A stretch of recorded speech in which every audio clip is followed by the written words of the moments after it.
Hey, this is Sid Vicious, and I'm fixing to do a shoot interview with the Hannibal TV. Before you went into professional wrestling, what sports did you play as a kid? Played all sports. Devin, most schools nowadays, or back in the day when I was younger, you had to play all sports to play one sport. So I did track, basketball, baseball, football, everything. And is it true that a chance encounter with Randy Macho Man Savage and Lanny Poffo is what actually brought you into the wrestling business? Exactly. I can't remember when it was or exactly how old it was, but Memphis, a lot of people remember when the USFL kicked up years and years ago. Yeah. Well, Memphis had a team called the Memphis Showboats, and they had a tryout, and I made it all the way to the last cut.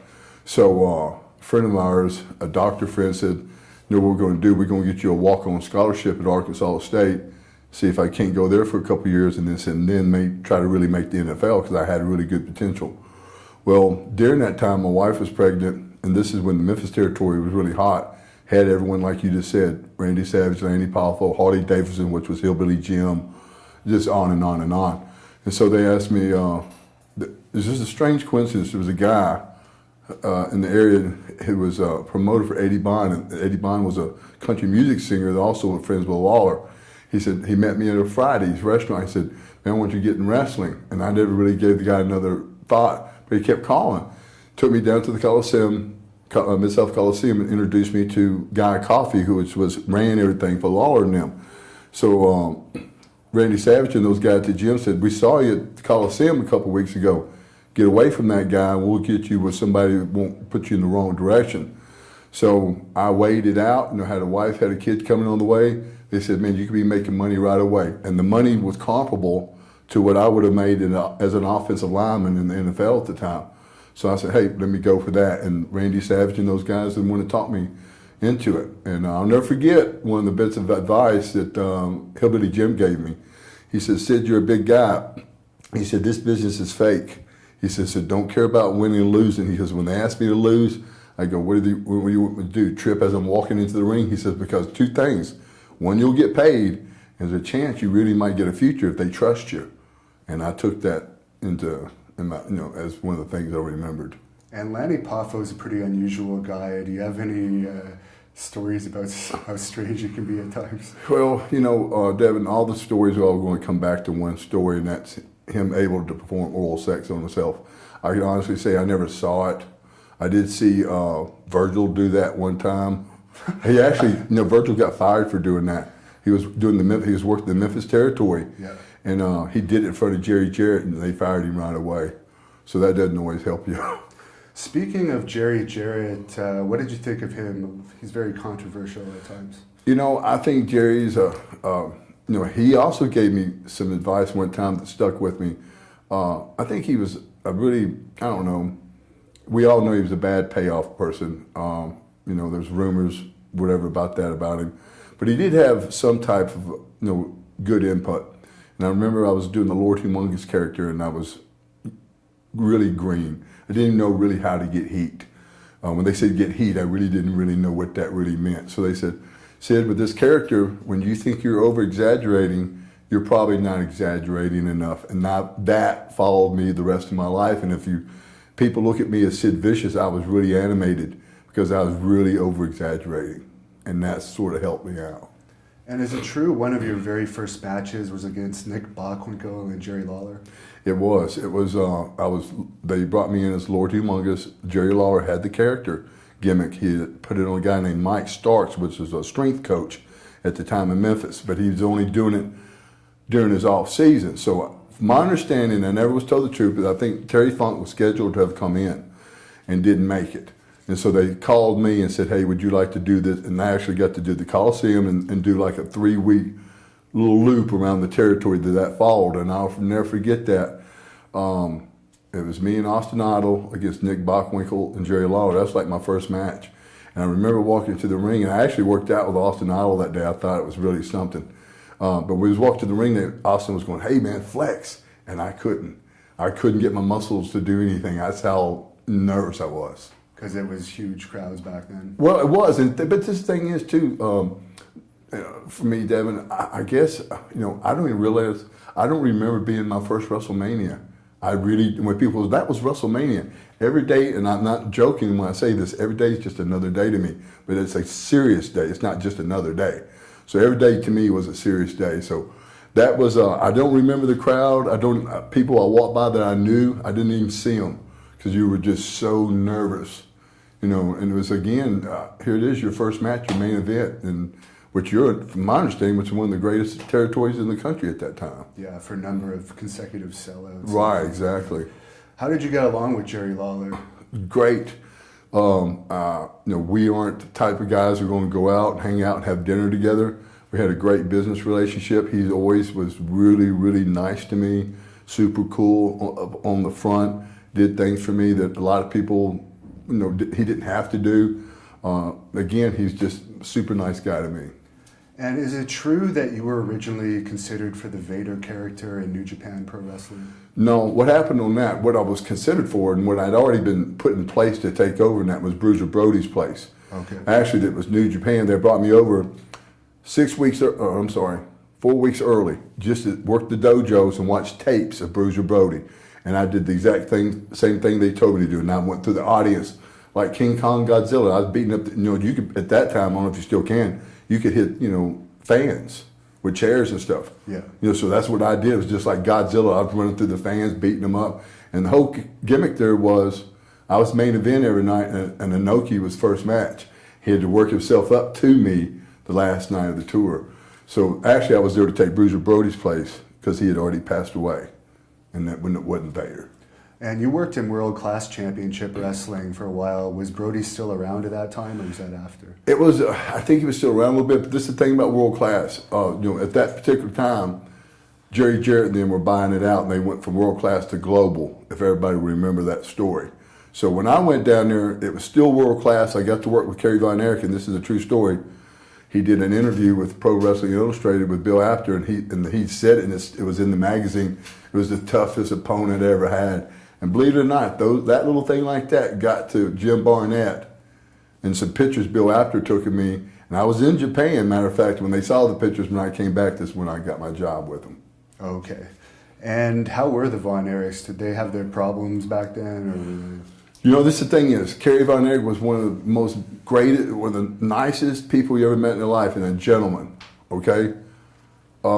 His brother, the only one I met was Kevin, and this guy was, I don't know, he was just, in my opinion, wasn't all there.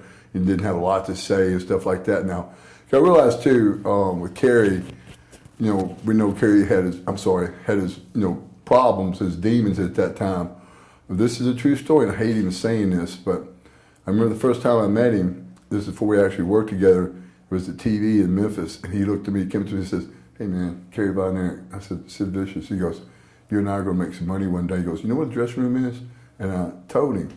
So like the third time he come and asked me that, first I'm thinking this is a joke, but it wasn't a joke. He was being serious. And me and him and Paul Diamond were on the road one time. We were staying in Boston. And I asked Kerry, I said, "Man, is there any way that maybe we could talk to Vince, get him to put you on the road with me, and maybe I could help you come off some of this stuff?" I didn't say come off, maybe we could just ride together. And he said, "Sid, I quit doing drugs last night," and he didn't. Right. And this is one other story I want to say about the Von Erichs, and I'll be finished with it. When he passed away, I went to the Sport Auditorium and did a free show. Drove myself free for that. I was working with WCW. I took a weekend off to go there to do the show for Mike Davis to benefit.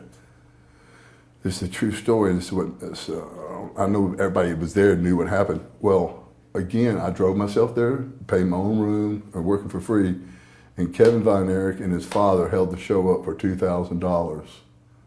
Now, what sense does that make? Yeah. It was a benefit for them, for Kerry. And I was so mad, but I went ahead and did it. What am I going to do? But that's what happened on that Von Erich story. And you mentioned around the WCCW time, you started using the name Sid Vicious. Where did that come from? Well, what it was is I was doing the Lord Humongous character in Continental, and that's when I first got my first deal with Japan. They didn't like the Lord Humongous character, so they said, "What about something else?" And so as I was a kid, believe it or not, I was sort of a real laid back and shy kid. I'd gone on vacation one time overseas. When I came back, all my friends had got me a shirt with Mickey Mouse on it and had Sid Vicious, the punk rock singer, and that's what they were calling me. So I thought about maybe I'll call myself that. So I got my hair really, really short and put some of that grease in it and slicked it back. And then when I came to Memphis from Continental, that's when I started the Sid Vicious character. And how did you end up getting signed by WCW? It was a lucky story. I had come back from Japan. I was working for Memphis, and this is the real story. All right, WCW and Eddie Gilbert, which is my godsend in this world. He's one of pretty much everything in the world. Where I'm at today is because of Eddie Gilbert. Eddie Gilbert was booking WCW, and they were in Memphis. Well, I was in Japan at the time. A guy named Ken Wayne had went there to try to get a job, and they said, "Man, we don't have a job for you, but we're trying to get in touch with Sid," because I didn't have a telephone at the time. So, Ken Wayne went back and told Jarrett, and hey, Sid says to go to WCW. And I didn't even know I was getting a chance. Well, they shorted my money. I mean, really bad, to where I had a guarantee. It wasn't much, but it was enough to make, pay bills. So I went to him. I said, "Hey, man, I can't work for this." So I quit that Saturday morning at TV. And I was thinking, what a stupid mistake. I should have not quit, because the Japanese office was mad at me because they didn't have a place to come take pictures of me. So one day I was going to my father-in-law's car lot, and he said, "Man, some guy named Eddie Gilbert called here looking for you." I went, "What?" I called back right away. He said, "Sid, Eddie," and because Eddie was a booker in the Continental, where I was Lord Humongous. And he said, "How about a tryout?" And I get chill bumps thinking about it. I said, "You better believe I love a tryout." The rest is history. Who was running WCW at that time? Eddie Gilbert. He was the booker. He's the booker. Kevin Sullivan. There was a cast of them, but Eddie was mostly in charge. What did you think of Kevin Sullivan? I think Kevin's a nice guy, but the thing is, Devin, I'm more of a disciplinarian type of person, and that's why I worked for people like Ole and got along with him. I didn't mind the cussing. But, with Kevin, this is the thing is, and it worked out for me a lot of times. But for instance, just true story, one time me and Rick Steiner was in a tag match against Perry Saturn and Chris Benoit or Dean Malenko or whatever. And this is Kevin's idea, which I have no fault with it, but he just says, "You guys know what to do. Just beat him up." Well, I don't mind that, but I really would have liked to had some structure there. And I like Kevin, don't get me wrong, but he wasn't a person with a lot of structure. Okay. Is it true you were originally supposed to be a singles wrestler and you ended up in the Skyscrapers team? Well, that's what they said. This is what they told me, and they told Danny Spivey this in the very beginning. Because again, even at that point, I was still pretty green and not, a lot of maturity. So they said, "This is your deal. We're going to put you with Danny Spivey until you get mature, until you get better, and then we're going to put you in the singles." And that was known from the beginning. And there's a lot of stories about how tough Danny Spivey was. Did you ever witness any of his exploits like that? No, not at all. Danny was a really nice, easygoing guy. The thing is, Devin, you've been around this business a long time too. A lot of those folklore heroes we hear about, there was not a lot of heroism about it.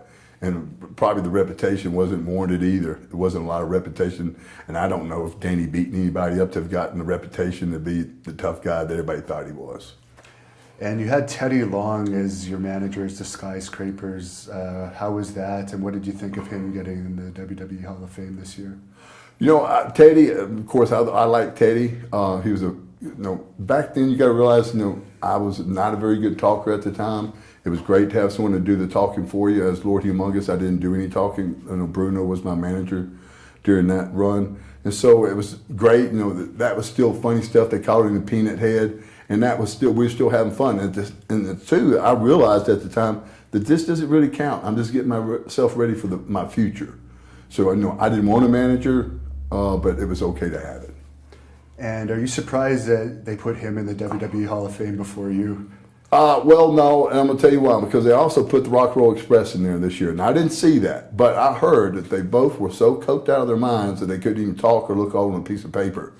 Now that Hall of Fame thing, and I'm going to get in trouble for saying this, but I've already said this 1,000,000 times, it really doesn't mean anything anymore. Again, if they're going to induct someone like that, they've not called me and asked me, but if you're going to induct the Rock and Roll Express who've never worked your territory and they're in that kind of physical state when they did that, tells you that whole deal is a joke. And what were your matches like with the Road Warriors? You know, the Road Warriors, we all know this, they weren't great workers. You know what I mean? So their introduction was everything. And after the introduction, it was tough. Was Hawk all there a lot of the times, or did he save that for after the matches with his exploits outside the ring? You know what? I swear, you got to realize too, in WCW, that was a family-oriented sort of organization. I didn't see the stuff like, you know, that you're probably talking about with Hawk. You know, I didn't see any of that or even heard of any of that until we went to the WWF. And then that might have went on before that, and I just, you know, was naive and didn't know about it. But I thought they were both two just good regular guys. And how was working with the Steiner brothers, who had a reputation of being rough in the ring at times? You know, this is something too. Here's where Kevin Sutherland, people like this stepped in. You know, where Steiners were pretty tough, but they didn't want to get tough with Danny, you know, because Danny was going to, you know, and nothing against, I like Rick to death, I like Scott too, but, you know, they're both the type of guys that aren't going to be the type, you know, if you were to, say, push them, they're probably not going to push you back. And they're probably not going to push you to start with, but they'll talk that they'll push you. They don't do a lot of pushing. You know what I mean? Yeah. So that sort of deal. I remember working with them. I used to press Rick over my head every night and throw him over the top rope. And that was something Kevin Sullivan suggested. That's what I do like about Kevin. If he saw that somebody had a chance to get over, he said, Sid, remember that spot? Do it on Rick now. Rick didn't have a choice because the boss just said, take that spot. You know what I mean? So you got to do that as long as I was physically able to do it. He never would help me. I had to do it all by myself, you know, but he got over the top rope.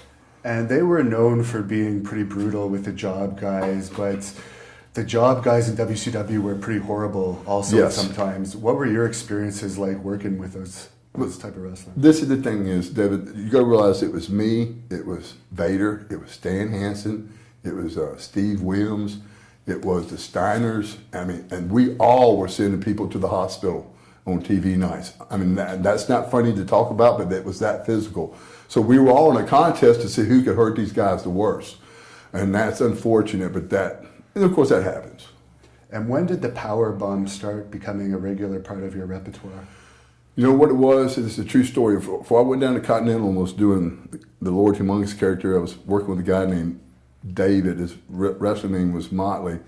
He a real ugly, out of shape guy. He said, man, have you heard of, I've seen this move called the power bomb, and I tried it.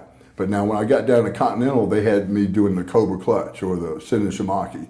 All right. So I've changed it a little bit to when I got them out, I'd lift them up just a little bit and slam them on the back.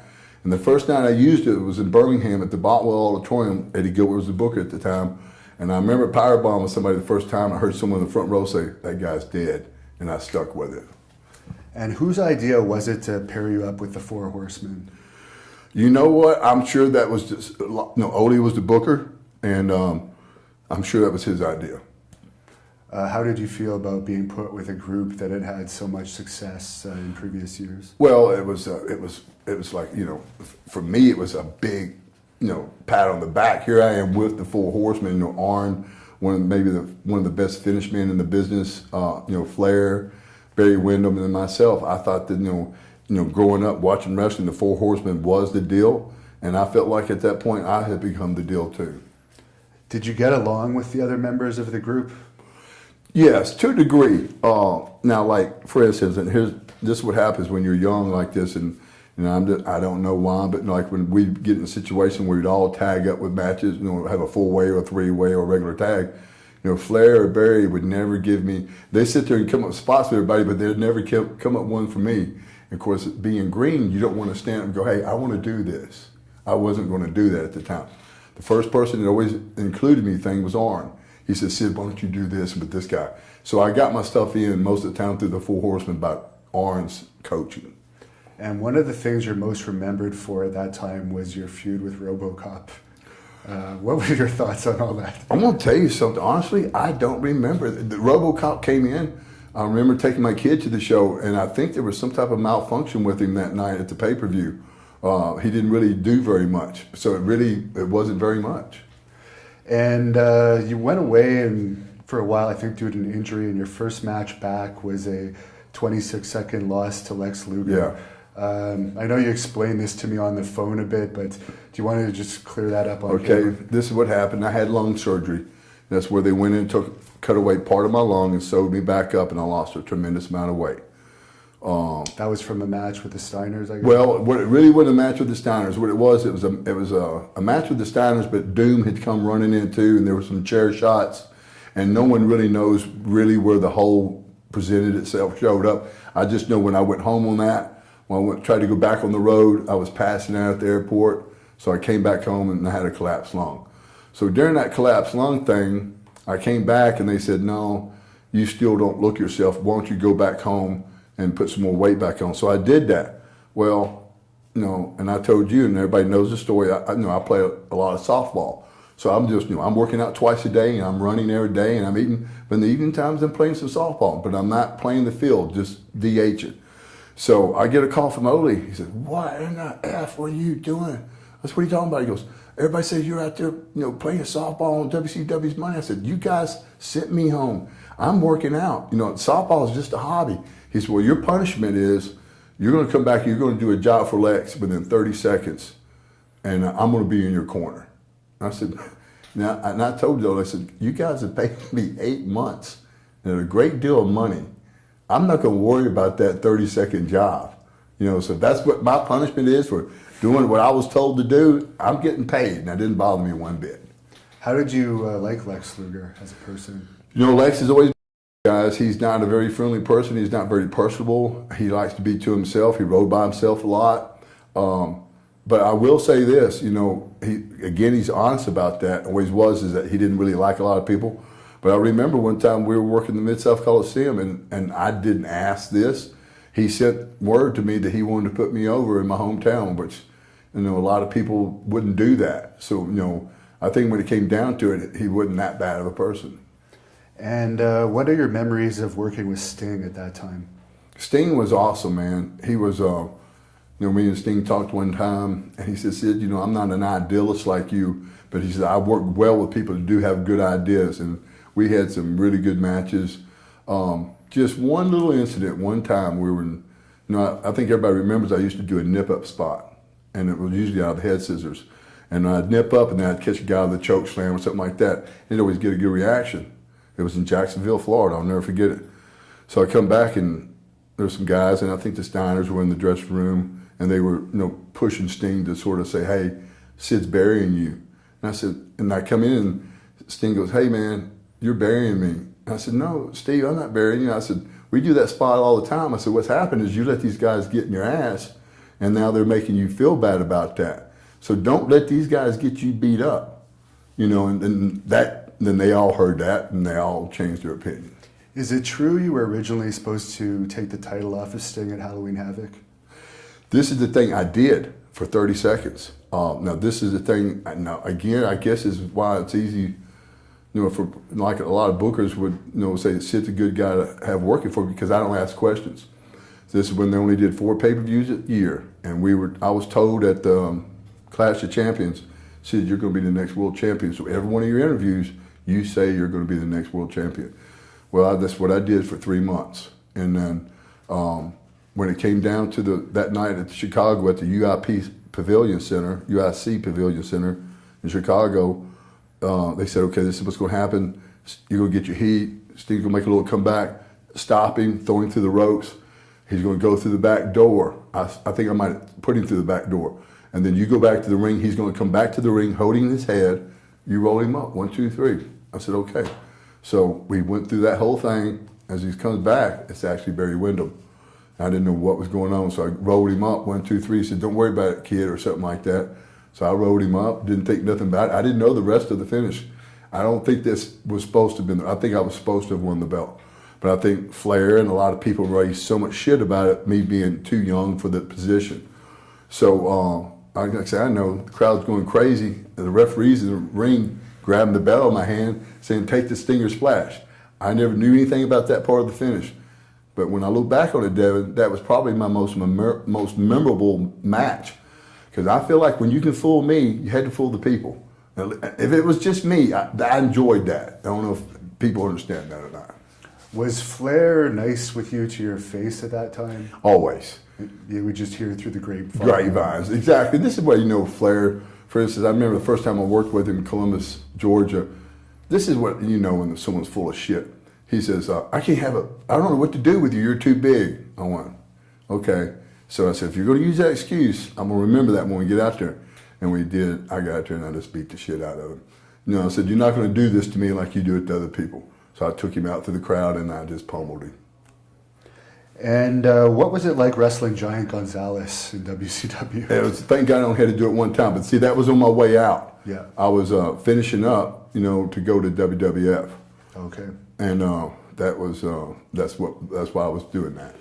Is there any reason in particular that the Horseman thing fizzled out for you? No, I'll tell you what, I don't remember how it fizzled out, honestly, or why it fizzled out. I came back from that surgery and was in the Horseman, and I don't know if that's when I gave my notice to go to WWF. You know, what happened was Dusty came in, and Dusty says, hey man, I want you to be here for a long time. I want you to sign a new contract. Well, they gave me a chance to call Vince McMahon. I called him. He had me picked up in his office the same day. He says, here's the magic wand. What you want? I said, I want Hogan's spot. He said, it's yours. So I go home. WCW hears that I'm there. Now they offer me twice as much. So I'm going to go sign that. I'm not going to talk to Vince. Well, Vince catches me before I leave my house that morning. Gets my wife, and she answers the phone and says he's here. And I said, man, I didn't want to call you and play middle of the fence. I'm going to go sign this deal because it's guaranteed. He said, well, if you take it, you'll never get this chance again. So I said, all right, I'll try it. Big mistake. And WWE, I'm not sure if this happened during your first or second WCW run, but there's a lot of stories out there about the squeegee thing with you and Brian Pillman. Mm-hmm. Was that during your first or second run? That's actually when I was in the WWF. Oh, okay. What it was, I had tore my bicep that night in Orlando, Florida, and I had left my car at the Hojo's that everybody stayed at. I'm sitting there talking to him, and actually that night, Magnum TA, and they were trying to talk me into coming back to WCW. And I was just telling them how great things were. Brian Pillman started running his mouth, and I said, hey, fuck you. And I had a torn bicep. You know, I mean, I couldn't have fought if I wanted to. And so I just remember getting my car was dead. The guy was giving me a boost, and Pillman was out there, and it just so happens it was in the floorboard of the passenger seat. And I grabbed it and said, hey, motherfucker, you want me to whack you in the fucking head with this? Of course, he didn't. Yeah. You know what I mean? So it's kind of an exaggerated yeah, incident. of course. Thing is this, if Brian Pillman never had anything, you know, if he really wanted to be a tough guy, when I beat him up that time in War Games, legitimately, and sent him through that cage, he had all the reason he could have fought right then. He didn't want to fight. Oh, was that the power bomb thing? Yeah. Was that an accident? No, that was purposely. Where you basically power bombed him on his head? Well, about sending him through the cage, then his head. Yeah. And this is the reason why. Like he would come, him and everybody, not just him, all the baby faces hated working with me in the Northeast because they got booed. So we were in the Meadowlands one night. He didn't want to take my finish. And Magnum said, no, you're going to take the finish. So he was always whining and always complaining. And so when we were in Phoenix at the War Games, I said, this is, you know, he's running his mouth back there. And so I drove him as hard as I could through the cage and as hard as I could to the mat and sent him to the hospital. And you mentioned Vince said you were going to have basically Hulk Hogan's spot. Mm-hmm. Does that mean the plans were pretty much to have you as a baby face, as the top baby face? Right. Yeah. Why didn't that work out? You know, this is the thing that I don't know. Well, one, I tore my bicep due to Jake Roberts, and I had surgery. So when I come back from the surgery, Vince says, we're going to change things. We're going to make you a heel. And he even said he was going to take my first class seating from me because I didn't ask for anything in writing. So I told Vince, just like I'm sitting right here, I said, Vince, if you take one thing away from me, I won't be here. That simple. So I think when people talk to him that forward, he doesn't like that kind of stuff. And you debuted, of course, as a baby face, but they gave you a bunch of untelevised matches before they debuted. Was that just to get... Well, the thing was this, Devin, not to cut you off. Yeah. I was only going to do TVs and pay-per-views for 1 year. And after WrestleMania, I was going to start house shows. And that would have been the first time they ever done that. And that would have been a really cool deal. But again, this is what happens in the WWF. So when the Warrior wanted more money at SummerSlam 90, I think. I'm trying to think what or building, 91. what building it was, but I remember Madison Square Garden. Madison Square Garden. So Vince says, and I knew this. He says, when Warrior comes back through the curtain, he's going to get fired, and you're going to start back. You're going to take his place the next day. You know, I'm thinking, hold on, man, this isn't what I was promised. You know what I mean? So that's again, you know, unfortunately, things like that happen. You just have to step up and play ball. What was the heat like on Warrior backstage that day?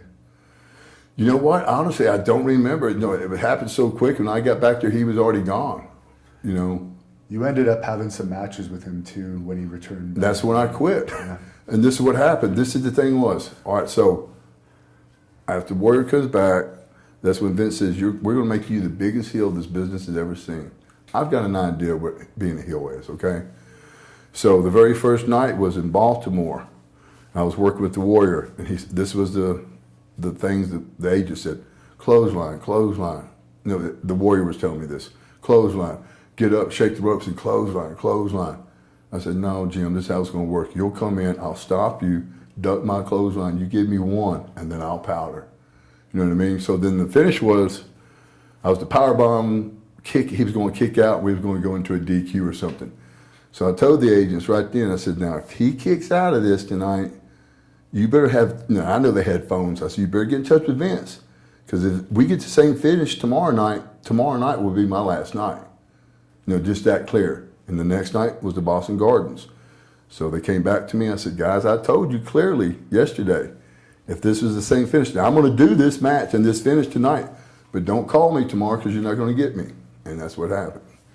And I'm jumping around a bit here, but during this run in WWE, you faced The Undertaker a lot with The Undertaker as a heel, and you defeated him all the times. Any memories of those matches? They were always good. Mark and I always worked really well together. It's just, I never thought something like that coffin match could have been something so simple. Get in that thing and you be the one underneath, and when the coffin raises back open, you're the one on top, the people go crazy, you win. It was just a lot of fun working with The Undertaker. And is it true you were supposed to have a feud with Jake before you tore your bicep, and you were actually going to be the one to take the snake bite to the bicep? Right. That Macho Man ended up taking? Yes, I think I was going to take the snake bite, and that's when I had just tore my bicep working with Jake. I'm not sure how it went, but I was supposed to take the snake bite for Savage and had really be protecting him, and then Savage took the snake bite. Were you going to be comfortable with that? You know what? Honestly, I don't know. They say those snakes' teeth aren't that big, So I mean, I'm not scared of snakes. I don't know if I'd be ever comfortable with that, but if that's what it would have done. Now at Royal Rumble 92, when you were eliminated by Hulk Hogan in a scuffle, I understand that the crowd reaction in the building was actually cheering you over Hogan, right. And supposedly they dubbed over it in the Coliseum video release. That was in New York, New Albany. Yeah. And that's when I gave my notice that night, and this is a true story. For whatever reason that happened, the reason that happened, Devin, we know that it was just simple. Hogan's run was over.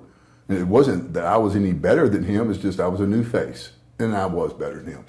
So when they did that swerve right there, they thought that they were going to start booing me. Of course, in New York, they're not going to boo me. That's how it works. So when he comes back, and I'm not kidding, I'm not trying to be mean to him or anyone, he is putting on like a woman. And he's screaming in the back going, Vince, you motherfucker, like Vince planned him to get booed.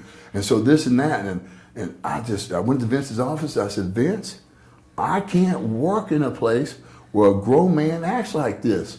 So I had my hand to Vince, I said, I'm going home, I'm done. I said, because everything you've told me has been a lie. Not a lie, it just hasn't come true. And I've lost a lot of money being here. So I'm letting you know, I'm done. He asked me, he said, can we just make it to WrestleMania? And it wasn't maybe a month after WrestleMania, I had enough of the Warrior and I went home. I know you don't really recall WrestleMania 8 that much, but do you have any memories of that huge match? I do. I'll tell you one thing, I do remember this. I remember walking out and feeling that big in front of that many people in a building that big. It was just incredible. And I guess you were the first person to kick out of Hulk Hogan's leg drop ever due to that? You know what? Honestly, I don't remember that either. Okay. I've been told that. But I mean, it's not that I didn't remember the match or anything, but I'm sure I did. Because I guess it was Papa Shango came down too late, so you had no choice but to right. kick out of Well, this is the thing, guys. I had already told Vince, a month prior I was done. So that's why he brought the Warrior back and Papa Shango. Because he knew I wasn't going to be there much longer. And how did you get along on a personal level with Hogan? Man, pretty good. I mean, I don't know if it's true or not. You know, face to face, like a lot of people, he was really nice to me. I don't remember a lot of people saying he talked bad behind my back. So I think he was pretty generally a good relationship. And you had Harvey Whippleman, downtown Bruno, as your manager in WWE for a while. Any thoughts on him? Well, I'm the one that gave him his break, and this is what happened. Brought him in with a guy named Nick Busick. They call him Big Bully Busick. Well, he got fired within a short period of time. It was my fault. I brought him in, a big mistake, and that's when I learned you just don't stand up for anybody you just don't know that well. So Bruno, who was my manager, and I promised him if I ever get a break, I'll get you a break too. No exaggeration. I went to Vince and said, he's going to be my manager. And I came up with that little doctor bag where he'd give me like life support when I needed it. So, and then that's how he'd become my manager. And you had a house show match at Madison Square Garden against Hercules. You may or may not remember this, but it's the rumor that he no-sold your powerbomb because he was leaving the company or he got fired. Do you have any recollection? You know what? I swear, I do remember that night. I don't remember. I know he was uncomfortable. He didn't say anything to me or anything. I don't remember him not selling it. You know, honestly, I do remember I worked with him, I think, twice there. One time on an outdoor show somewhere in Florida where I was just filling in. I wasn't advertised. And what was ultimately, you said you left a month after WrestleMania 8. There's lots of different rumors being thrown around. It was just, it was time to go. It was just this. When you tell me after, you know, 5 or 6 times things don't come true, now you're going to say I'm losing all this money, which they gave me a higher incentive, like I know I got a certain percentage off net profit on house shows, which is a pretty good payoff. Well, this is the deal is, when you're losing your merchandising money, that net profit don't really sound as much anymore. So again, when they said, we're going to make you the biggest heel, and I gave them a chance, change this finish, you know, and they didn't, then I said, okay, I'm done, you know. Were you already talking to WCW again at that point? They had already offered me the deal to come back. Okay, who was in charge of WCW? Kip Fry. Kip Fry. How did you get along with him, and what did you think of him? You know, it's weird, man. By the time I came, you know, once I, you know, it took me like 3 months for the lawyers to get me out of my contract with WWF. The time I came back in, he was gone. And Bill Watts was in charge. So I go in and talk to Bill Watts.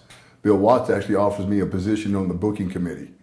The next 2 weeks, I come in to finish my deal. Ole's in charge, which is a great deal for me. Ole liked me. Bill liked me too. So I just signed my deal with Ole and started working in the office. I actually brought in, everybody knows this, I brought in Harlem Heat, brought in Colonel Parker, gave them their names, their identity, everything, wrote their interviews, everything. What about teaming with Vader in WCW? How did you like that? That was a lot of fun. It was a lot of fun. And you were there for the infamous Shockmaster incident. Oh yeah, and this thing is too, and you can ask everybody who was there, I called that. Earlier that day, they were doing the construction to knock out the wall, there was a 2x4 on the floor. And I told those guys, I said, don't y'all think you need to have the carpenter, just notch out this 2x4? They said it's not going to be a problem. And if you remember, when he fell through that wall, me and Harlem Heat were standing out there, and I couldn't stop myself. I didn't know they could hear me. I was cussing. I said, I fucking told you that was going to happen. And because there's beeps. Exactly. Because I told them that was going to happen before it happened. How did you control your laughter at that point? I couldn't. You couldn't control anything. That's what I'm saying. And is it true that you were supposed to win the world title from Vader if it wasn't for the incident that occurred with Arn Anderson? Yes, I was told that they were going. This is when where we had Ole first. Had Dusty in charge, and they had Ole in charge, and then you had Eric Bischoff in charge, and then Dusty was the one saying Vader's going to put the belt on me. Now, Vader told us a long version of that incident. Could you sum up what happened there? Man, this is the thing is, Vader wasn't even there. He was in the lobby.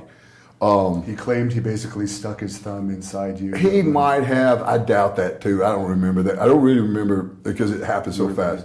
This is what happened. We got into an argument while we were all waiting on our food in the lobby, in the bar. We thought it was coming there. It was actually going to our rooms. It got brought up, what's wrong with the business? And everybody said, and I said it out loud, I said, Flair just needs to, not worried about his job. He's got his job. We all got guaranteed money. Just step back and let somebody else, go forward. You're not getting a pay cut. So Arn got upset and hit me in the head with a beer bottle. And so, of course, everybody started breaking up the fight. And then we had security there. So as I'm going to my room, the security from Charlotte, his name was Doug something, I can't remember. Doug Dillinger. So they were all out there, and here Arn, now he cracks a beer bottle and he tries to stab me with it. I went, no, motherfucker, this ain't gonna happen. So I go to my room, there's a chair in there, and I tear off an arm off of it. So I'm gonna go back and whack him in the head with it. When I get down there's nobody in the hallway now. So I knock on the door, I hear Arn stumbling around. I actually think I hear him fall. And I said, he's too drunk, he's never. So I take the arm and I toss it the opposite way I'm going. And as soon as I turn, I hear the door open. And I turn around and he starts going after me. He comes on to me, he gets it close. I don't really realize if that's when he stabs me in the stomach. When he does, I just, one time, he drops. When he drops, his feet are my feet. And now, out of my peripheral vision, I see the scissors fall at our feet. And he's not, I didn't knock him out, just not enough to knock him off of me to the ground. And he had the scissors first, right? He had the scissors first. Now, he lunges for the scissors the second time. And this time, I get him first. And then I stab him back. Because at that point, you're thinking it's a life or death. Well, it is a life or death. I mean, I know I got stabbed 3 times here in my face and once here. But I'll be honest with you, I never realized I was stabbed. I never knew it until when Tuco Scorpio said, I guess it was him, he says, hey man, you're killing dude. And I had got Arn by the back of the neck and I'm stabbing him everywhere. And hitting him with also, not just stabbing him, but hitting him as well. And then it hits me, I'm standing over him, I'm going, motherfucker, what's going on here? So I take the decision, I threw him as far away as I could from both of us. So I said, he's hurt, man. So I reached over to grab him. When I did, blood comes out of me, it hits the wall. Now I realize I'm stabbed as well. So that's when I go to the lobby, and that's where Vader is. Okay. And was there ever any legal ramifications of that? This is the thing is, they came to me and said, we want you to press charges. I said, no, I'm not going to press charges. And then they came back the next day, tried to give me a press charges. I said, you know what? I mean, I'm messed up, and I know he's messed up, so I'm not going to press charges. And then they said to me, he didn't have a scratch on him. I said, hold on a minute. That can't be true, but maybe possible. So I said, okay, yeah, I'm going to press charges. So they go back and get the paperwork to come back. Well, that night, the nurse comes in my room, and I said something. I said, well, she said, how are you doing? I said, okay. She said, well, your friend's not doing okay. I went, really? I said, these cops just told me that he didn't have a scratch on him. So I walked down the hall, looked in his room, and he was messed up. So when they came the next morning, I said, I'm not signing that, okay? But this is how life is. So when I get back home, Arn sues me. So I had to put a $20,000 retainer with a lawyer in Charlotte, which he never got a nickel of. I just had to pay a lawyer to get him, because he thought since I've got money, he doesn't, he's going to get money, which he did. And that's the only legal ramification there were.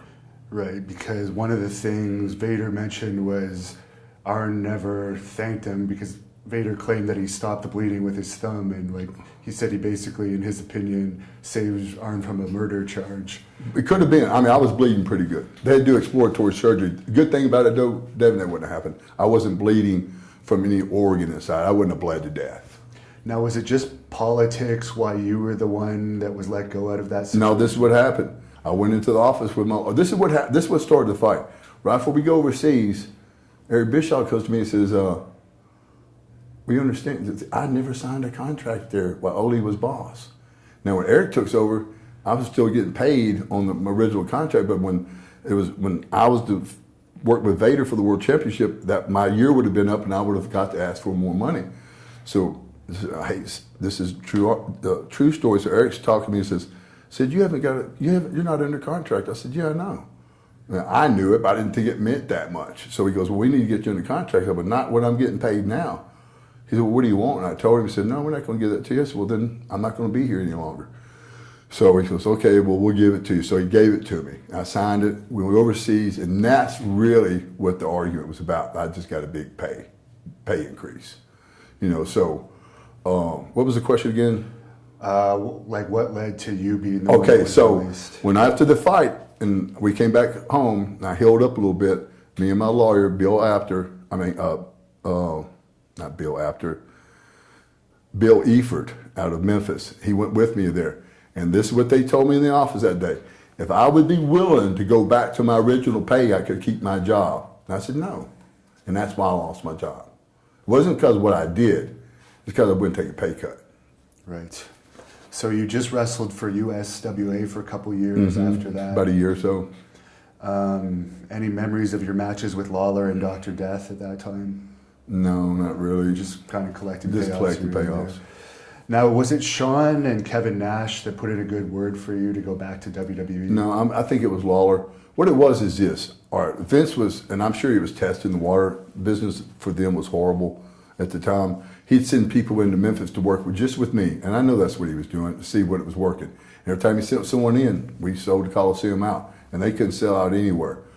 So I was going to Louisville to a show, and I don't know how I got the word, but Vince said, I want you to go to the airport and get a flight. And I flew to the office and then back to the show that night in Louisville for Lawler and them. And he just, like we're sitting right here, he goes, I want you to come in and work with Kevin. And I said, okay. We worked out our terms, and that's when I came back. What was it like coming in as Shawn's bodyguard? Because I guess that was probably at the height of his personal issues. Well, then that, and too, that's sort of the beginning of his Right. singles run, Yeah. too, is however successful you want to say he was or was not. Yeah. You know, but it was Shawn was always fun to be with, man. I know a lot of people have bad things about him, but man, me and him got along. We worked great together. It was just a lot of fun being with him. So you never had any issues with the Clique? due to Not your at friendship all. with Shawn? Not at all. What are your memories of your matches with Diesel? They were tough. You know, he's not that good. I mean, he's just, he's just not, not a lot of great psychology. Not, I hate saying he's somebody who's got 2 left feet. Just wasn't, nothing was memorable about him. Did you get along behind the scenes with him? Oh yeah, when he first started, we rode together. So it wasn't that we didn't get along. It's just, I don't know. I don't know if anybody's ever said they had great matches with him. That would have been when he was in WCW when he started. You were right. Right, he was doing that Master Blaster gimmick. Right. And your matches with Shawn Michaels and your title victories, any memories of that? Just the thing about Shawn, say for instance, sometimes we'd be put in tough situations, and one of them was a 3-way, was me, him, and Brett. And I think this is the first time those 3-way matches came out. And talking to Brett was like, talking like the Ultimate Warrior, like there was 3 people in the room, Brett, himself, and someone else. And we're sitting there, me and Shawn's like, is this guy serious? So Shawn would look at me and just go, remember that? Remember what we did? I go, yeah. And so me and Shawn go out there and make it look like $1 million, and then Brett was pretty much lost. So Shawn was like that too. If you wanted to be a jerk, he could be a jerk too. But if you were willing to work with him, he's willing to work with you. So how was Brett as a personality behind the scenes? Because he comes off like quite an arrogant person. He is. He's arrogant. No, I don't think he was arrogant in the beginning. When I first met him as a tag team guy, he wasn't that arrogant. But when he got his pushes of singles, he became arrogant. But this is the thing is, and I was talking to someone about this today. When people don't realize, when Brett was on top, they couldn't sell out of high school. And people didn't get paid in there sometimes for months at a time. And that's when he was on top and Diesel was on top. The business could have never been that bad, and probably never was that bad before. And do you think WWE did the right thing with the whole Montreal screw job angle? This is what happened, from my understanding, is that, Brett came in, and I don't know how much he was getting, but they just told him, we can't pay you what we're paying you. So they said, hey, we'll set it up where you can go to WCW and make all the money you want, or you can take what we're offering you. So, this is the thing is, when you don't want to do business, and somebody's setting it up to where you can go make as much money as you want, and all they're asking you to do is drop their belt to someone in their territory, that's not that much to ask.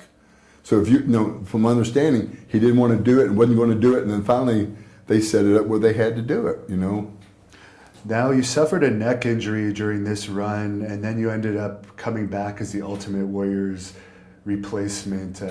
What did you think of the way the Warrior handled himself then, and what did they tell you when you came back? It's funny. It seems like that was my whole career with the WWF. The first time, well, we can't get the Warrior to do this. We need you to now change all your plans and do this. this is the true story. I hurt my neck, and I was in New Albany, and we were at the gym working out, and I could not pull the bar down with my left arm. I knew something was wrong. I mean, I had no strength in my left arm, so I was sort of scared to tell anybody. So the next morning when everybody went to the gym, I just went home. I knew I was messed up. Went to the hospital, went to the doctor, and they said I had a situation where I had a bulging disc was touching my spinal cord, and one more blow, I could be paralyzed. So I quit. I didn't tell them, but I quit, and I got a job with a company out of Fresno, California called Custom Chemicides. And I was a farmer before I wrestled, so this was give me a chance to go back to my farming roots. So that's what I was doing. And one Saturday morning, I come in from an event with the farmers down in Mississippi, and my housekeeper goes, "Man, some guy named Vince McMahon's calling here." And what it was, truthfully, when we weren't getting paid, I told JJ and Vince, I said, if I don't get $1,000 every week, I'm not coming back on the road because I'm not going to be paying out of my pocket. So the whole year I was off, they kept sending me that $1,000. So that was a nice little income on top of my new income. It wasn't, like wrestling money. So he answered the phone. I said, "Man, what do you want?" He says, "I need you to come in. I've had problems with the Warrior again." And he said, I said, "Well, why me?" He said, "Well, I need star power." I said, "Vince, I haven't been on TV in a year. You don't have one person that could be more credible than me right now?" He said, "No, I need you." So I don't want to say maybe he knows about that $1,000, right? So they picked me up. I got dressed on the way from the airport to the building that night. That's the last I heard. Another couple of weeks, same thing. I come in and replace him. But the whole time, my boss in California says, "You're not quitting, are you?" I said, "No, I'm not quitting, you guys. I'm only going to do this on weekends when I can." He said, "Oh, fine." So we were at the pay-per-view at Vancouver. That's when Ahmed Johnson, I think it was me, Ahmed, and some type of three-way, Davey Boy. Yeah, Davey Boy. So we were in the back there, and him and Pat brought me into their little office back there, into their own private dressing room, and said, "We need you to come back full time." Then that's when I came totally honest. I said, "Guys, I've got another job. I'm not interested in coming back." And they said, "Well, we need you." I said, "Well, this is the deal is, you don't give guaranteed money. And Vince, I know this too. I'm going to say something and get myself in trouble. And then I'm going to be wearing a dress out there and I'm not going to make any money." I said, "But if I get guaranteed money, I can wear a dress every night and be happy about it." And so we came to terms and they gave me guaranteed money for the first time. And you mentioned the British Bulldog. You had a few matches with him. What did you think of wrestling him? It was okay. Davey Boy, and I don't want to say I like Davey, we got along great, but he was a complainer, whiner, didn't really want to work that hard. Notorious for getting, this is a true story, he got a really bad rap on Phil LaFonce and Doug Furnace that time they came in. They wanted to be real physical. He didn't want to be physical, so he complained about them all the time. They ended up losing their job because of that. And so when a situation like that happened to me, I just didn't give them a chance. I made them work hard. And your second main event at WrestleMania was WrestleMania 13 against The Undertaker. Do you have any memories of that one? It was a Horizon Center, it was at WrestleMania 13, and it was a pretty good little match. Do you have any stories about The Undertaker behind the scenes that people might not know with you and him? We traveled a lot together. The thing about him, man, he's a real regular guy, pretty much like myself. A lot more quieter than I am, not as much outspoken as I am.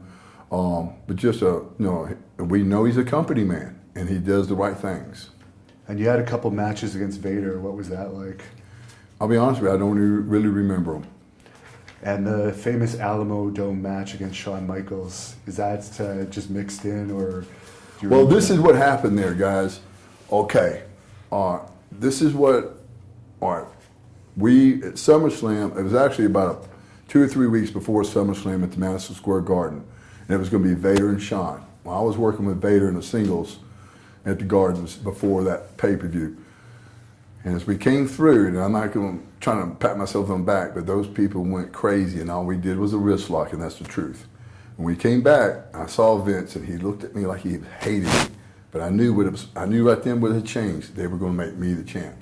So we had to go to an in-your-house pay-per-view at Indianapolis where I was going to put Vader over to put him in line to go for SummerSlam to win the title. Because the whole idea was Shawn wanted to go to his hometown and a big pay-per-view, that was his dream.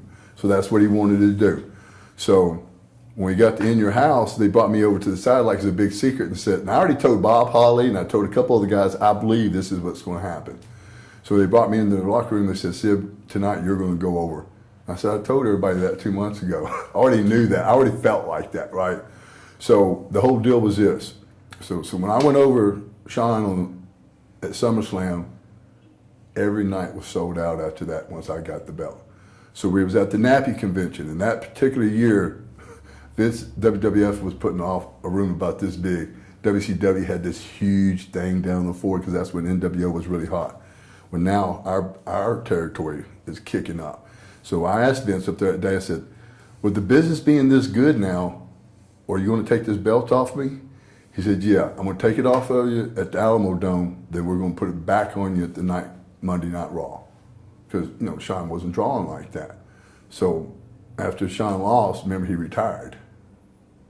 That's right. So so then I had to wait for Brett to beat Vader. Then I beat Brett at In Your House in Miami. And what led to you leaving again after that run?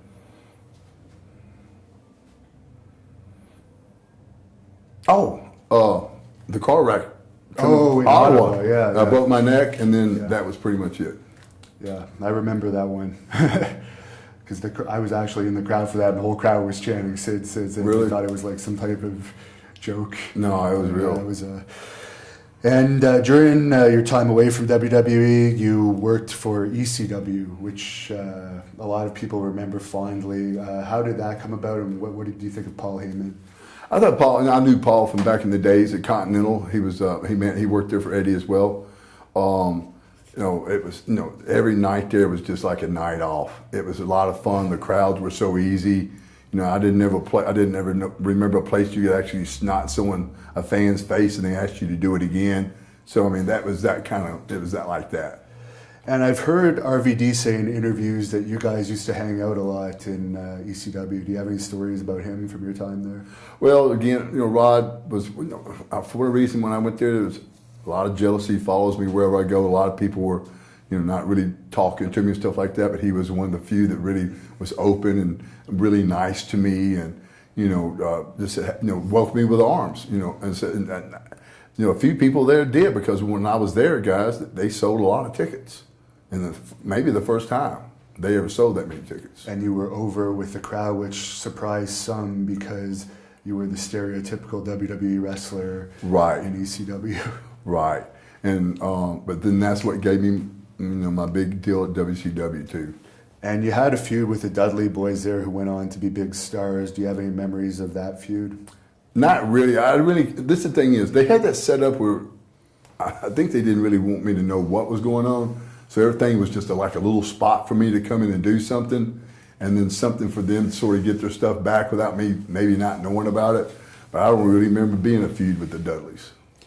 So the success of your ECW run is what led to WCW contacting Exactly. you? This is what happened. No exaggeration. Eric Bischoff called me. He flew in a private plane. And he flew his own plane. He was a pilot. Yeah. He flew into West Memphis Airport. I picked him up. We drove to Cracker Barrel, had lunch, offered me my deal right there.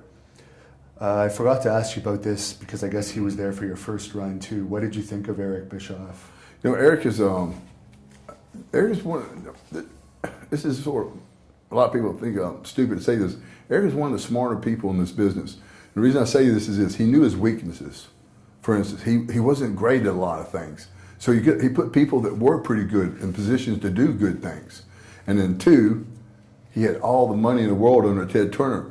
And he also, I think, has been honest enough to admit that whole NWO thing was he never dreamed that was going to happen. That was just a mistake. And the reason that happened, Devin, is this.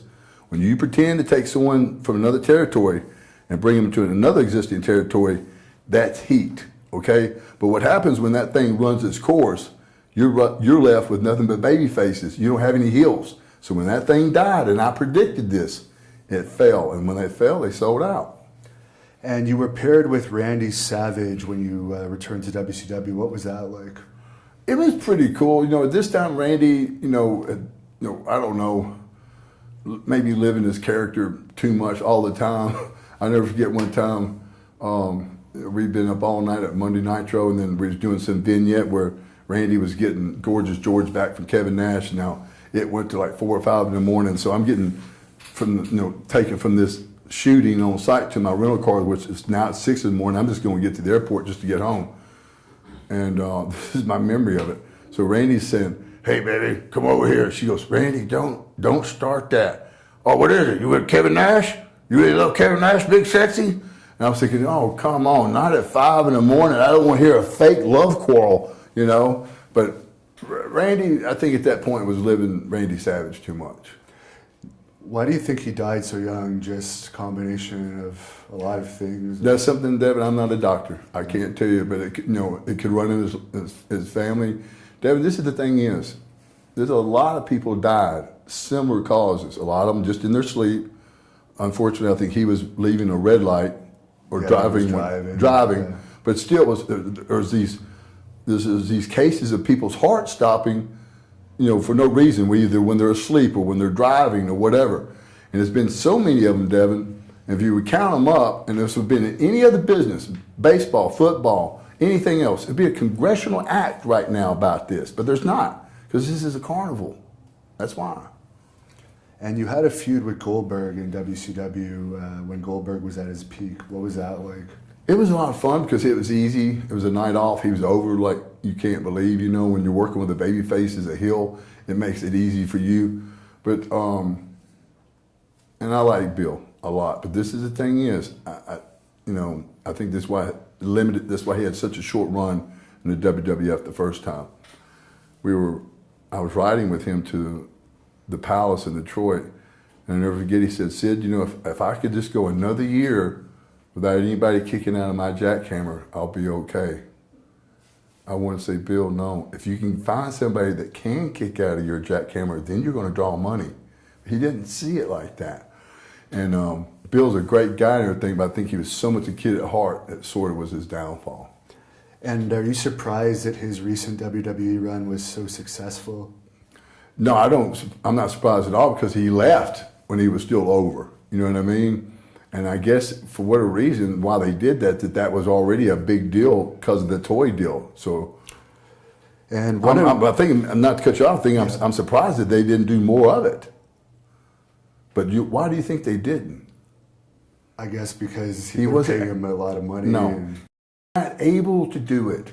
Trust me, he's a good guy, but he's not that great at wrestling. And I'm sure, I just know, I know Vince and them. I'm sure he said something privately to Vince says, "Man, this guy's not all here." You know what I mean? For some reason, he quit. We was told because they were blaming him for the business being so bad. Now, when he won the Universal title, he won it for basically a chubby, short guy that wrestles in a shirt. Exactly, Kevin Owens. Yeah, what do you think of someone like that being the representative of the company, which I understand they drew some of their lowest ratings in history during that time? This is the thing is, Devin, and I mean, it reminds me of the time I left when business was hot, and I came back at Psycho Sid, and I was looking at people like Rex King and Steve Dahl. I'm going, hold on, I know these guys. They're not money people. What's going on? When I got there, I saw business was that bad. I hate saying it, but I see people like Kevin Owens and this Yakamura guy and these other people like this. When I see that, and I'm going, business has got to be bad. Or they're at a point that they don't care. That's the only thing I know. And you had some historical matches, I guess, for bizarre reasons with Chris Benoit with the WCW title change just before he left the company. What was the whole deal with that? Simple. Chris, Perry Saturn, Dean Malenko, and Shane Douglas, they were starting up a petition in the locker room, trying to get everybody to sign it to say, let's get rid of Kevin Sullivan and bring back Vince Russo, because Vince Russo was making stars of a lot of undernamed people that weren't going to ever be stars. So I remember them coming to me, Terry Taylor at the gym that day, he goes, "Well, we're going to put Chris over you today, and he's going to take the belt." I said, "I don't care. I don't think it's a good decision, but it don't bother me at all." So during the match, when they're going over, they came to me and said, "Sid, when he puts that crossface on you, we want you to slip your leg under the bottom rope." I didn't know why. I just did what I was asked. So then as soon as we came to the curtains, they fired him, And I don't know why they did that to fire him, but they did. As soon as they fired him, and then Kevin Nash put it back on me the following night on Monday Night Nitro. It's probably one of the dumbest booking decisions in history. It probably was, for sure. What was he like outside the ring, and did you have any premonitions that he may have had a dark side to him? No. I'm going to tell you something, man. Chris Benoit, to me, I'll never forget it. After it happened, I was in my front yard mowing, and I was sitting there going, man, what a gentleman Chris was. Then it hit me. He's not a gentleman, he's a monster. Now, Devin, this is just totally my opinion. I'm going to go by what everybody was saying. Texas, he was sending to Javo and stuff like that. All right, we know at that time, if you got sent to ECW from Raw to SmackDown, you were getting your notice, okay? And that's what it looked like for him. Now, we got to remember, too, Chris had 3, 4, or 5 tryouts with Vince and never made it. Now, let's just look at the circumstance. He's married another man's wife in the business, which is taboo. He's about to lose his job. He's overextended himself. And the word depression is right there. I think his wife had a restraining order against him at some point. There was some police stuff going on as well. Oh, was it? Yeah, there was some marital issues. Well, see, think about that. So now here it is. You're about to lose your job. Your wife's threatening to leave you. You got a kid. And Chris was a quiet guy. I don't know if that had anything to do with it. But it was just too much for one person. And that's what, guys, it's just, the business does that to people. And you might not go out and commit mass murder, but you either overdose yourself from depression or you do things to yourself that affects your family, you lose your wife. Depression's linked there, guys.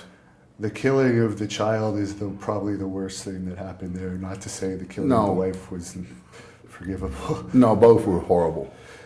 And Vince Russo, I guess you were there and some of the time he was in charge. What were your dealings with him like? I knew Vince Russo from the days that he was a magazine person at WWF. Always liked Vince Russo and stuff like that. I never forget the time they had me doing an interview in Little Rock, Arkansas, which sort of was my hometown. And it was something like, you ain't what I was or you was. It was something, I couldn't even state what it said. It was only like 3 or 4 words, but it didn't make any sense.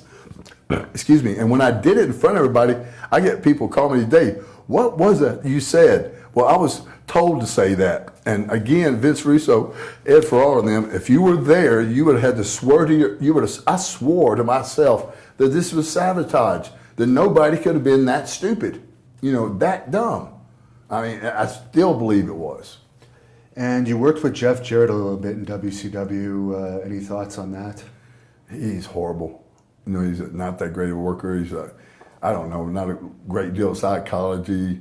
I don't know if he didn't like me or whatever, but we didn't have great matches. And your feud with Scott Steiner, a lot of people remember. What was he like backstage at that point? And obviously the terrible injury that happened to you. Now that injury was just it was just a freak accident. But this is the thing about Scott. I think you hit on it earlier. Scott wasn't ever a great wrestler. Never had a great mind for the business. But I'll never forget one time he was working with a guy called The Wall. I think Wall's name was Jerry Tootie, which is a really strange name. Passed away now. He passed away. He was trying to talk to Scott about the match that night. And Jerry was a big guy like myself, but he was just like, man, Scott's just an angry dude. I mean, this is the thing is, if this is the guy running, you got your champ, you can't have guys working with him not able to talk to him. And Scott really thought that was appealing. And he really does, I think today, think that that's what got him over. Scott never got over in this business to where he drew money that I know of. Were you around when he had that backstage incident with Diamond Dallas Page, or was that before you returned? I was there. I just missed it. Okay. But I think Dallas beat him up. I don't know what the story was. I wasn't there. I've only heard Scott's version of it. Now, for the injury that you suffered in the match against Steiner, was that your idea to jump off the rope? Because no, that was Johnny Laurinaitis' idea. That's a guy, and another idiot, thinking that jumping off the top rope wouldn't be just as exciting as a big boot out of the corner. I even went to him and said, man, I just had come back from shoulder surgery, really couldn't put my belt on at the time, didn't feel comfortable up there. He said, we've already got it into the mix of things, we can't get out of it. Was there ever any legal situation with WCW over them asking you to do a move you weren't comfortable with? No. And you returned to, I guess that was the end of your run in WCW, just to close that book. Were you still under contract when the company went out of business? Mm-hmm. So you were paid for a while, I figure. And you had an appearance with WWE in 2012, I guess a couple of appearances. What were those like? And are you surprised WWE didn't give you another last runs with all of your popularity and you still keep in top physical shape? Well, this is the thing is, and this is the thing is, over the years, I've got myself in so much trouble talking for myself. So a few years after I made it back from this surgery, from this injury, I actually had a lawyer call the WWF at the time office and talk to him and for me. That way I couldn't talk myself into trouble. And this is the thing is, Johnny Laurinaitis says, we're not going to talk to you. We only want to talk to Sid. But I'd always sent word to him that if I do my own talking, I'm going to argue with you and you guys are going to hate me before I ever get in the door. So it just, again, that's sort of been the deal. You know, they want me to do the talking, which I keep having to send a lawyer to do the talk, because if I'm going to do the talking, I'm going to get myself in trouble. So that's why I didn't do it. Right. And I guess you might still have some heat with Johnny Ace over the whole incident in WCW. No, not really. I don't hold nothing against Johnny for that. I shouldn't have done it. And that was a freak accident. That shouldn't have happened. I had a friend a couple months ago, just stepping off the ring, had the same leg break I did, but worse. So it's not, you know, it was just a freak accident. And one of the guys that's topical right now in WWE is Roman Reigns. What are your thoughts on him? I think he's one of the better talents they got. You know, he looks credible, he looks good, he got a good interview. And if we're going to compare him to anybody, let's just compare him to the last guy you said, the fat guy in the T-shirt, Kevin Owens. There's no comparison. I think he's light years ahead of that guy. And Jinder Mahal, you probably don't remember this, but you actually wrestled him for us. I did, yeah. About 10 years ago now. It doesn't seem that long. But right, yeah. Do you have any memories of that match? I don't, yeah. Do you, what do you think of him? I think he's doing a good job. And I know you don't go on the internet very much, but is there any social media or anywhere that your fans watching this could follow you to find out what you're up to these days? You can always check it out on Psycho Sid Promotions. So that's a company that works with you. There's a guy that does my stuff for me. His name's Eric Widgen, and he's been doing that for years.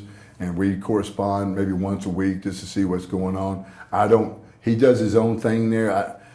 These people that run those things, they think they're artists, and I might suggest something to him. He goes, see, I got my own artistic view. So I don't, what he does there, he does. We might have talked about it a little bit before. He puts his own spin on it, but 90% of the things he does on his own.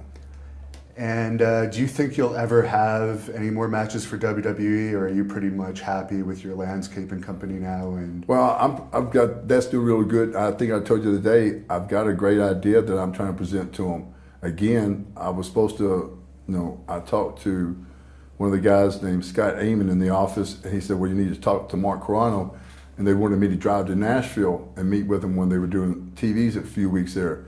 I said, well, I'd first like just to talk over the phone for a few minutes, be sure that you guys might even, I don't want to drive that far just to be talking to anyone, so they never got back to my attorney and never heard from them, so that's where we're at. And to close this off, is there any message you want to say to your fans? I do. I really took this that serious before, but in the last few years, I really do.